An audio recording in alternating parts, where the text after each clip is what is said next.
Utlubul ilma walau bisin. Tuntutlah ilmu sampai ke negeri Cina.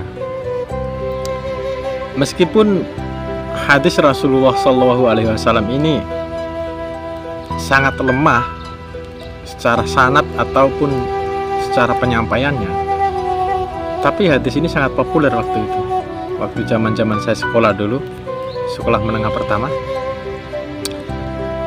itu waktu pelajaran agama itu sering sekali hadis ini diungkapkan oleh para guru-guru agama waktu itu. Tapi memang benar kenyataannya seperti itu.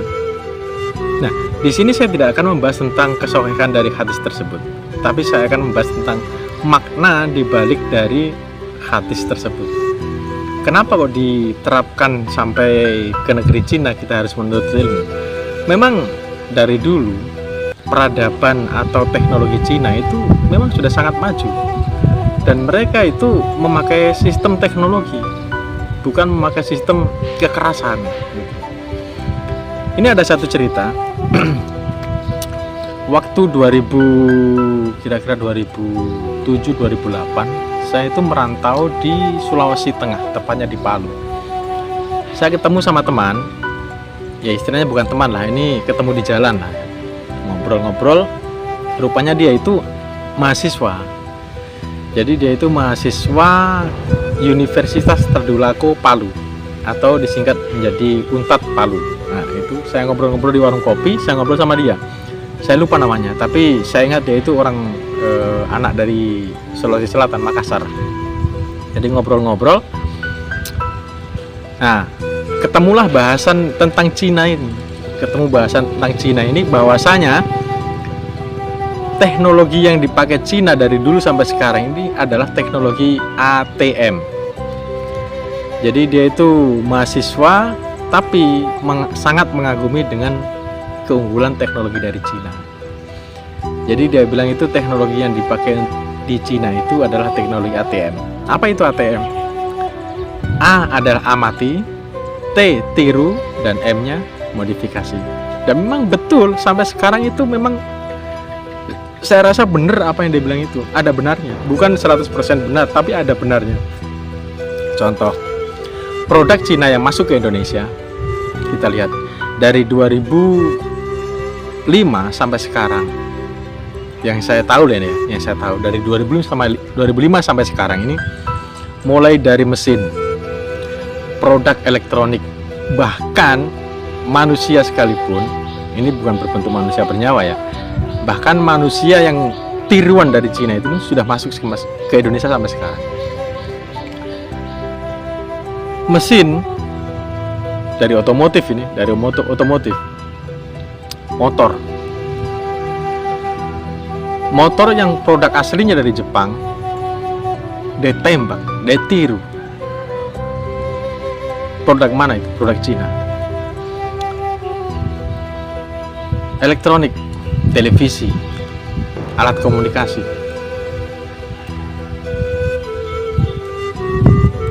makhluk hidup, manusia. Mereka menciptakan boneka-boneka karet, boneka-boneka plastik, boneka-boneka yang terbuat dari silikon. Mereka pasarkan produk-produknya di Indonesia. Dan sampai sekarang saya pribadi, saya pakai produk Cina. Handphone saya, tripod yang saya pakai ini, dan media untuk mengunggah video saya ini salah satunya dari Cina. Apa itu? TikTok. Itu produk dari Cina. Dan kita tidak bisa memungkiri, memang produk Cina itu menguasai pasaran. Tidak terbantahkan. Meskipun ada teknologi yang terbuat teknologi mereka yang lemah, tapi itu tertutupi dengan teknologi mereka yang diakui di pasaran. Dan itu sangat berbeda jauh dengan teknologi yang kita miliki. Produk-produk yang masuk ke Indonesia itu rata-rata itu dari Cina. Dan bukan hanya mesin, perangkat elektronik, atau bahkan makhluk hidup sekalipun. Bukan hanya itu, tenaga kerja, saham, bantuan itu masuk ke Indonesia dari produk Cina. Dan itu tidak bisa terbantahkan, itu memang kenyataan. Kita tidak bisa mengungkiri itu. Dari dulu sudah begitu. Dan memang Cina menguasai pasaran meskipun tidak keseluruhan. Marketplace terbesar di dunia, Alibaba.com, kepunyaan Cina.